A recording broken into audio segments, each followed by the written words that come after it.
Olá pessoal, meu nome é Oliveira Neto e seja bem-vindo ao meu canal.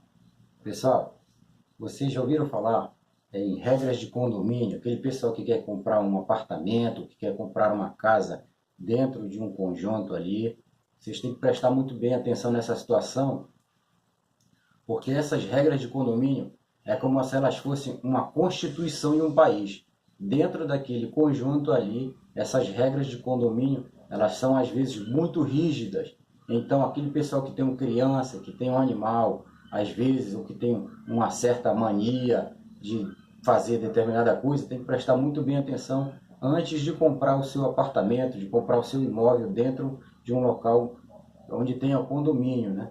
Porque as regras às vezes podem trazer transtorno para aquele que quer comprar um imóvel nesse sentido aí. É o caso que aconteceu lá em Brasília, onde o condomínio, ele, pelas regras dele, não poderia colocar tela ali nas janelas ou no local ali, na varanda, não poderia colocar tela. Aí o dono do imóvel ele não sabia da situação, colocou a tela, o condomínio entrou com uma ação contra eles ali e o juiz determinou a saída, a retirada dessa tela de proteção. Infelizmente, às vezes é assim, né? A gente tem que seguir regras e na hora que for comprar um imóvel, a gente tem que se ater a essa situação para a gente não ficar depois com dor de cabeça com relação a essa situação. Eu não estou inventando nada, é porque é um caso que aconteceu, é um fato mesmo, e aconteceu e vocês, para vocês ficarem atentos nessa situação aí. Tá bom? O espaço é amplo, a vista é boa e fica bem perto de tudo, mas e as normas do condomínio? Você conhece? É bom se informar antes de fechar negócio, hein, Renato? Regras antigas nem sempre agradam os moradores novos. O sonho do imóvel ideal enche de planos a cabeça de muita gente. A gente já tá atrás de segurança. Ai, uma piscina, uma churrasqueira, um playground. Ai, que delícia, tudo de bom. O sonho da casa própria ou de alugar aquele apartamento pode se transformar em um pesadelo se depois da mudança você descobrir que as regras de convivência não são bem do jeito que você imaginava, não. Além do preço, da localização e do tamanho, antes de assinar o contrato, é importante verificar a convenção do condomínio. E reunir os moradores não é fácil. No prédio de Dona Leda, foram mais de 20 anos de brigas até adequar a convenção. Hoje, as regras são rígidas. Por isso, a síndica faz questão de entregar o regulamento aos novos moradores. Aqui na piscina, o condomínio só pode trazer um convidado. E acabou. E acabou. A regra da quadra é o seguinte, o horário é até as 22, até 6 pessoas, não pode acender os holofotes. Thaisa estudou a convenção antes de se mudar. Bichos de estimação só dentro do apartamento. Nas áreas comuns, nem pensar. Você tem até uma boa convivência com todo mundo no prédio. Quando você adquire um apartamento, você está comprando uma convenção. E ela que vai decidir sua vida no condomínio. As regras já estão estipuladas lá, já estão registradas. E para fazer a mudança de uma convenção, precisa de 2/3 dos moradores presentes em assembleia.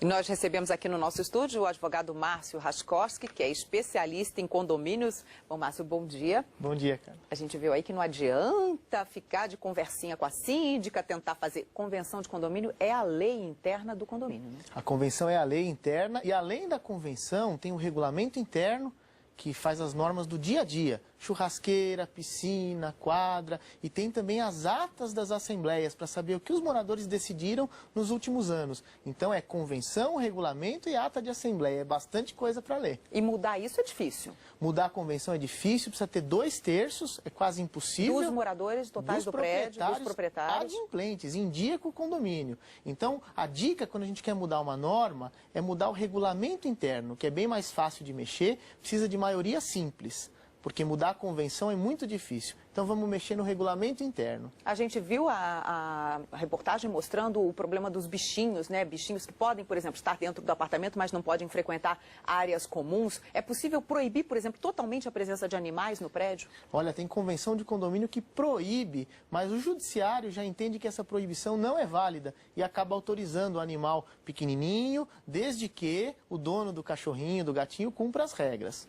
E todos os moradores são obrigados a obedecer e não podem, por exemplo, ficar às vezes o sujeito quer entrar, não quer seguir as regras de segurança. O que os outros moradores podem fazer para punir esse morador? Bom, toda convenção de condomínio, todo regulamento tem uma norma e uma penalidade. Então, nesse caso, o síndico, que é a autoridade dentro do condomínio, ele vai mexer na parte mais sensível do infrator, que é o bolso. Qual é a diferença entre a convenção do condomínio e o regulamento interno, por exemplo? A convenção é um documento que já vem pronto pela construtora, está registrada no registro de imóveis e é mais difícil de alterar. São aquelas regras jurídicas do condomínio. Já o regulamento interno, ele é mais maleável e é aquilo que diz respeito ao dia a dia do prédio. Horário de mudança, horário de reforma, jeito de usar as áreas comuns. Então, o regulamento interno é aquilo que é fácil de usar e o síndico, e o zelador e o porteiro precisam andar com ele debaixo do braço. Como, por exemplo, a Constituição de um país seria a convenção do condomínio e as leis ordinárias, aquelas, né, que são propostas a todo momento, seriam, então, o regulamento interno, né? Exato. E esse regulamento é complementado pelas atas de assembleia, que, na verdade, é quando os moradores se reúnem para definir as regras, para definir o jeito de usar o prédio. E o principal problema hoje em dia, além do cachorrinho, além do barulho, é a garagem. Antes de comprar um apartamento, verifique se o seu carro cabe na garagem, porque senão já se muda com um problema. Ok, muito obrigada, Márcio Raskoski, pelos seus esclarecimentos. Muito bem, pessoal. Esse é o recado que eu tinha que dar para vocês aí. Infelizmente, às vezes é assim. Em todo lugar que a gente vai tem regras, né? E inclusive, às vezes, dentro da nossa casa, quem mora em apartamento, quem mora em conjunto aí, conhece as regras, às vezes não conhece, tem que passar a conhecer, pelo menos antes de tentar comprar um imóvel para não ter dor de cabeça aí. Tá bom, pessoal? Esse é o recado que eu tinha que dar para vocês aí. Fique com Deus e até a próxima.